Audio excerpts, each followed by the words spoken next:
caso que parou a China em 2022. Um adolescente de 15 anos que desapareceu dentro da sua escola, que tinha 119 câmeras de segurança, mas nenhuma delas captou o que aconteceu com ele. Por 3 meses, as pessoas na internet criaram várias teorias da conspiração do que teria acontecido. Talvez as imagens da câmera de segurança tenham sido adulteradas, talvez ele tenha sido vítima de tráfico de órgãos, ou até o professor seria responsável pela sua morte, porque teoricamente o menino sabia demais. E 106 dias depois, o menino foi finalmente encontrado, só que em circunstâncias estranhas. Esse é o caso chinês do menino Hu Xinyu, de 15 anos, que evaporou dentro da sua escola. Olá, amizades! Tudo bem? Meu nome é Luísa Kemi, ou só a Kemi. Bem-vindos de volta ao Cafézinho Investigativo, canal aqui do YouTube que falamos sobre casos reais, mistérios e lendas urbanas que aconteceram em países da Ásia. Mas antes de falar sobre o caso, vamos falar sobre a sua segurança. Todas as semanas vocês assistem os vídeos do Cafézinho e os casos que a gente cobre mostram o quão perigoso o mundo pode ser. É tentador pensar que o perigo mora lá fora, que coisas ruins só acontecem com outras pessoas. Mas a realidade é que às vezes o perigo está onde você menos espera, como a tela do dispositivo que você está assistindo esse vídeo agora. E é por isso que eu sempre enfatizo a importância de cuidar da sua segurança online. Quem pode te garantir isso é o patrocinador dessa parte do vídeo de hoje, que é o Surfshark VPN. Pensa comigo, às vezes você só quer ir para um cafezinho bonito para trabalhar, para mudar os seus ares, e aí você tenta se conectar com uma Wi-Fi pública. Tranquilo, né? Não! Quando você se conecta a uma Wi-Fi pública, às vezes você está se deixando vulnerável para pessoas roubarem os seus dados pessoais. Mas o sistema de criptografia de ponta do Surfshark impede que alguém consiga acessar essas informações. Assim você pode trabalhar em paz onde você quiser. E tem mais, o Surfshark também permite que você altere o seu endereço de IP, que te protege contra rastreamento, espionagem, tentativas de hacking e publicidade direcionada. Eu vou dar um exemplo pessoal pra vocês. Eu sou meio uma maníaca de fazer compras online sem comprar nada. Tipo, eu entro em vários sites, fico horas e horas olhando roupas, coisinhas que eu quero comprar e acabo não comprando nada porque eu não quero entrar em falência. Daí depois ficam aparecendo os anúncios dessas mesmas lojas toda vez que eu abro qualquer outro site. Eu posso estar abrindo um site de notícias pra escrever roteiro pro Cafézinho Investigativo e do nada aparece um anúncio de um sapato que eu tava vendo no dia anterior e eu acabo me distraindo real. Isso acontece porque esses sites acabam registrando o seu IP, o que permite que eles te sigam em site em site, te empurrando anúncios. Mas usando um servidor de VPN, o seu IP muda a cada conexão, deixando mais difícil esse rastreamento. Eu sinceramente acho que a minha produtividade aumentou 200% desde que eu comecei a usar o Surfshark, porque eu acabo não me distraindo tanto. Então, se a gente tem roteiro aqui todas as semanas, é graças a ele. E é claro que eu tenho um cupom para vocês. Use o meu código CAFEZINHO para ter 3 meses extra grátis na sua assinatura. O link vai estar na minha descrição. Muito obrigada, Surfshark, por patrocinar essa porção do vídeo e vamos ao caso. No dia 14 de outubro de 2022, Hu Xinyu, um menino de 15 anos, deixou o seu quarto no dormitório para ir até uma aula noturna que aconteceria ali na sua escola particular, localizada na cidade de Shanghai, na China. Essa escola, cujo nome vai estar em tela, não é uma escola particular que eu e você estamos acostumados. Na verdade, era mais como um internato, sabe? Uma escola em que os alunos não apenas aprendem ali dentro, têm aulas, mas também vivem no campus. E o campus era bem grande, um dos maiores da região, e 3.800 alunos estudavam lá naquela época. E vocês conseguem imaginar a pressão que a escola sofria para manter todos esses adolescentes seguros lá dentro, né? Ainda mais que todos eles viviam no campus 24 horas por dia e eram todos menores de idade. Então a escola contava com uma equipe de seguranças particulares que ficavam rondando todos os cantos dessa escola. Além disso, os portões eram todos monitorados e nenhum aluno podia sair da escola sem a permissão prévia dos professores ou dos diretores. Além disso, a escola contava com 119 câmeras de segurança espalhadas por quase todos os cantos da escola. E eu digo quase porque nenhuma delas captou o que aconteceu com o menino Xinyu. O Xinyu saiu do seu dormitório por volta das 5h42 da tarde, porque ele teria uma aula de leitura noturna, sim, noturna, em 15 minutos.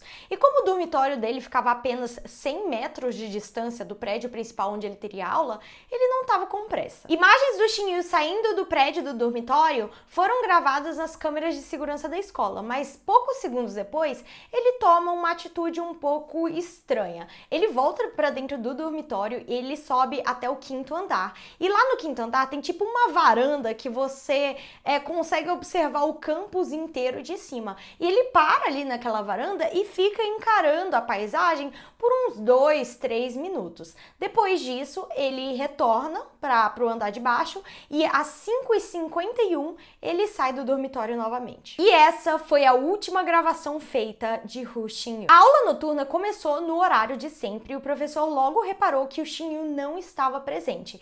E assim, é uma escola, não é uma universidade. Os alunos não têm essa liberdade de matar a aula se eles quiserem. Não, eles têm que comparecer a todas as aulas. Então o professor achou isso meio estranho, não era do feitio do Xinyu matar a aula, ele sempre ia em todas. Então ele decidiu ligar para o diretor da escola e avisar que o menino não estava na aula. Então o pessoal ali da escola foi até o seu quarto do dormitório para verificar se ele estava lá. E eles descobriram que não. Inclusive, outra coisa estranha que descobriram é que o Xinyu não levou praticamente nada com ele. Tudo estava dentro do seu quarto. Então ele tinha deixado para trás a sua carteira com todo o seu dinheiro, o seu celular, a sua identidade. Ele só tinha levado um gravador com ele, que era um gravador que ele tinha comprado poucos dias antes, tipo esses gravadores portáteis de vozes. O Xinyu não estava em lugar nenhum, era como se ele tivesse evaporado. Ele não tinha passado por nenhum dos portões principais, ninguém tinha visto ele naquele dia e o mais estranho de tudo, apesar da escola contar com 119 câmeras de segurança, ele não foi pego por nenhuma delas. Parece que naquele trajeto de 100 metros entre o dormitório e o prédio principal de aulas, existe um ponto cego das câmeras de segurança que fica tipo uns 10 metros de percurso. E aparentemente, segundo alguns sites de notícia, ele desapareceu exatamente ali. De acordo com a CNN, a família do Xinyu foi notificada do seu desaparecimento apenas 6 horas depois. Provavelmente a escola estava desesperada tentando encontrar o menino antes de contactar a família, mas enfim, não conseguiram encontrar e eles tiveram que ser contactados. Eles foram imediatamente para a escola, eles buscaram o menino a noite toda e também chamaram a polícia, porque agora era um caso de polícia. Onde estava aquele menino de 15 anos e como alguém pode evaporar dessa forma? Os pais do Xinyu foram extremamente proativos durante essa busca. Eles imprimiram vários cartazes com fotos do Xinyu e as suas características na noite em que ele desapareceu e colaram esses cartazes por toda a escola e por toda a cidade, lugares-chave da cidade. Neles estava especificada a roupa que o Xinyu estava usando naquele dia, que era uma camiseta branca, um casaco preto e calças pretas. O casaco era de capuz. E lembrem desses detalhes porque serão importantes depois. Centenas de voluntários ajudaram nas buscas e eles realmente reviraram não só a escola, mas a cidade inteira. Eu encontrei um vídeo de um pessoal drenando o que parecia ser um lago que ficava ali nas proximidades da escola para procurar o Xinyu. Inclusive, várias equipes da polícia, que incluíam cães farejadores, foram até a escola para tentar procurar o Xinyu, tipo, o caminho que ele tinha feito aquela noite. E, assim, tinha o cão, que era farejador para pessoas vivas, e tinha o cão farejador de cadáveres. O de cadáver não se manifestou naquela noite, mas o cachorro farejador de pessoas vivas, aparentemente, porque tem essa distinção, ele parou no dormitório ali, onde ficava o quarto do menino, e tipo num muro que ficava próximo à escola, mas não encontraram. Essa informação dos cachorros também é importante. Eu quero mostrar para vocês alguns números que foram divulgados pelo Departamento de Segurança Pública de Shanghai, que mostra o quanto que a polícia e esses voluntários se empenharam para tentar encontrar o menino. Como vocês podem ver por esses números e a quantidade de lugares que a polícia foi uma mega operação e mesmo assim ninguém viu o menino. Tipo assim, foram para várias escolas, templos, instituição de atendimento a idosos, uma coisa assim muito grande. E o país inteiro começou a acompanhar esse caso e ficar desesperado, porque vocês têm que lembrar que a China é um dos países com mais câmeras de segurança do mundo. Existem câmeras CCTV espalhadas por praticamente durante todas as cidades, não só para a segurança dos cidadãos, mas também como forma de monitoramento. Então, assim, as pessoas lá na China estavam se perguntando, será que o sistema de monitoramento aqui do governo não é tão eficiente quanto eles estão dizendo? Porque como um menino de 15 anos não é pego por nenhuma dessas câmeras. No final das contas, a polícia não tinha evidências o suficiente para afirmar que ou ele tinha fugido da escola, ou que ele foi sequestrado, ou que alguma coisa, um acidente aconteceu com ele. Eles não podiam afirmar isso. Então as pessoas começaram a criar suas próprias teorias. E 3 inconsistências, digamos assim, nesse caso, começaram a chamar a atenção do povo. De acordo com o diretor e o vice-diretor da escola, apesar da escola ter muitas câmeras, na verdade muitas delas não estavam funcionando. E algumas das gravações que foram feitas naquele dia do desaparecimento do Xinyu, aparentemente não gravaram. Assim, é um pouco difícil para mim pesquisar sobre esse caso, porque grande parte das fontes que contam esses detalhes estão em chinês e eu não sei, né, traduzir. Então eu tô contando com uma tradução de sites americanos ou da tradução do Google Tradutor, que a gente sabe que não é muito boa. Mas eu encontrei algumas fontes que diziam que as gravações que foram feitas exatamente ali na hora e no dia em que o Xinyu desapareceu, que elas não existiam por algum motivo, como se tivesse acontecido algum tipo de erro no sistema de segurança. Mas pode ser que só algumas das câmeras nunca funcionaram, entendeu? Só que as pessoas lá na China começaram a criar várias teorias da conspiração, de que talvez alguém tenha ido ali para a sala de monitoramento de segurança e tenha apagado algumas dessas gravações, porque a pessoa talvez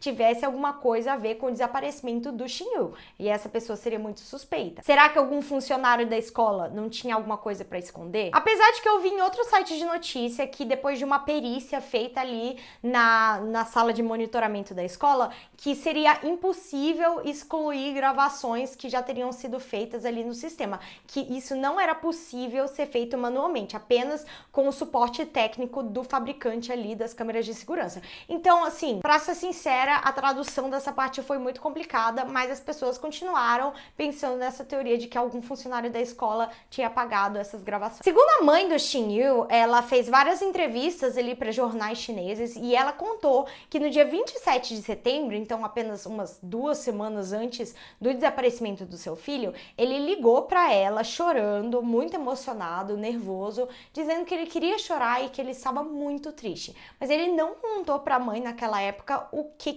era. E as pessoas na internet começaram a criar teorias que provavelmente alguma coisa teria acontecido na vida dele que o abalou, mas ele não quis falar sobre. Então, no dia 9 de outubro, o Xinyu ligou novamente para sua mãe, super feliz, falando que o gravador de voz que ele pediu na internet tinha finalmente chegado. E para vocês terem uma noção, isso aconteceu apenas 5 dias antes do seu desaparecimento. Então, o pessoal na internet começou a questionar: para que um menino de 15 anos precisa de um gravador de voz? Será que ele comprou por algum motivo? Será que ele marcou de encontrar com alguém naquele dia e queria gravar a conversa? Então, a partir desses fatos estranhos, as pessoas na internet começaram a criar várias teorias mirabolantes. Segundo as notícias, mais de 138 contas no Weibo, que é tipo um site muito utilizado pelos chineses, 138 contas de pessoas que espalhavam boatos sobre esse caso foram encerradas. Se essa quantidade foi encerrada, imagina a quantidade de outras contas que ainda publicavam, tipo, teorias da conspiração sobre esse caso. Provavelmente eram milhares. Eu vou contar pra vocês 2 das teorias mais populares que rodaram pela internet, porque se vocês pesquisarem sobre esse caso no Google, vocês provavelmente vão se deparar com essas teorias. E eu preciso avisar pra vocês que agora que a gente sabe o que aconteceu de verdade, elas não têm muito embasamento. A primeira teoria é que um dos professores de química do Xinyu provavelmente tinha tentado se livrar dele. E por que as pessoas começaram a acusar esse professor em especial? Porque ele foi pego nas câmeras meio que brigando e gritando com a família do Xinyu em câmera, pedindo para que eles parassem de filmá-lo. E segundo a internet, ele também tinha sido uma das pessoas que entrou na sala ali de segurança e talvez tenha deletado algumas das gravações da câmera de segurança. Criaram toda uma história do que tinha acontecido, que provavelmente esse professor estava envolvido com uma das alunas da escola, que existiam rumores de que ele gostava de meninos adolescentes, pedófilo, e que ele estava abusando de uma dessas meninas e que o Shin Yu ficou sabendo disso, então por isso que esse professor careca teria se livrado dele. Mas, novamente, não existe embasamento nenhum para essa história. Essa teoria é a mais popular, por incrível que pareça, mas é que o Shin Yu talvez tenha sido vítima de tráfico de órgãos. Então, se vocês pesquisarem em inglês, essa teoria aparece em quase todos os sites que eu vi. Mas é basicamente assim, vários adolescentes e crianças na China estavam desaparecendo todos os anos. Existe uma quantidade gigantesca de crianças e adolescentes desaparecendo, principalmente meninos. E em 2022, o Shin Yu foi uma de 10 adolescentes que desapareceram naquele ano. E em condições muito similares. E as pessoas começaram a ligar os pontos. O pessoal lá na China mesmo começou a ligar os pontos. Que assim, a China, ela é reconhecida, aparentemente, eu não sabia disso, mas no mundo todo, por ter transplantes de órgãos muito rápidos. Sabe como no resto do mundo, se você precisa de um transplante de órgão, você fica meses esperando a sua vez na fila chegar? Então, aparentemente na China é um processo muito mais rápido e em setembro do passado, a China teria flexibilizado as regras para transplante de órgãos dentro do país. Porque aparentemente o objetivo do país é se tornar o líder em procedimentos de transplante no mundo. Então, todas essas mudanças começaram a alimentar a teoria de que talvez tenha multiplicado o número de traficantes de órgãos dentro do país, já que as regras estavam flexibilizadas, já que a China estava incentivando muito transplante, então provavelmente pessoas saudáveis, crianças e adolescentes estejam sendo raptados para que os seus órgãos sejam coletados. Só que, mais uma vez, pode ser que isso seja uma coisa que esteja acontecendo em outros casos, mas nesse do Shin Yu especificamente, nada apontava para isso. O ponto é, as pessoas estavam desesperadas por respostas, mas elas finalmente teriam as suas tão esperadas respostas apenas 106 dias depois do desaparecimento do menino, porque ele finalmente foi encontrado. No dia 28 de janeiro de 2023, um segurança local estava caminhando ao redor ali da escola com o seu cachorro, porque ele tinha perdido uma galinha. Ele estava ali caminhando numa região um pouco de floresta que ficava a apenas 5 minutos de distância da escola onde o Shin Yu estudava. Em um determinado momento, o cachorro parou e começou a latir na direção de um muro de tijolos que ficava por ali. Segundo o dono do cachorro, ele não conseguia ver nada de onde ele estava, porque tinha muitas árvores altas ali ao redor, mas ele decidiu investigar. E foi nesse momento que ele encontrou o corpo do jovem Hu Xinyu pendurado, enforcado entre as árvores e o muro. Naquele mesmo dia saiu o resultado do teste de DNA confirmando que realmente era o Shin Yu. E esse foi um momento muito triste e francamente revoltante para grande parte da população. Como que milhares de pessoas passaram 3 meses procurando esse menino e ele estava a apenas 5 minutos de distância da sua escola, principalmente porque ali do lado daquele muro tinha uma construção que, segundo testemunhas, alguns estudantes da escola às vezes iam pra lá, eles frequentavam esse local, então não era como se fosse tipo no meio da floresta, era uma região praticamente da escola. Tipo, como as pessoas não pensaram em procurar por ali? E por que os cachorros farejadores da polícia, super bem treinados, não conseguiram encontrar o Shin Yu, mas o cachorro doméstico desse segurança conseguiu? Então o pessoal começou a questionar a polícia, porque segundo os policiais, eles acreditavam que o Shin Yu tinha tirado sua própria vida. Mas o pessoal na internet começou a questionar isso, que tinha algumas inconsistências, que algumas coisas eram estranhas e que talvez tivesse algum tipo de crime envolvido. Primeiro, o que eu já disse, que o corpo estava num lugar óbvio que tinha grande circulação de pessoas, então as pessoas começaram a questionar se o corpo do Shin Yu não teria sido colocado ali a posteriori, ou seja, que ele tivesse falecido em outro lugar, talvez às mãos de alguém, e que alguém tivesse colocado o corpo dele lá só para fingir que ele tinha se enforcado sozinho. Além disso, existiam algumas inconsistências na roupa que ele estava usando naquele dia.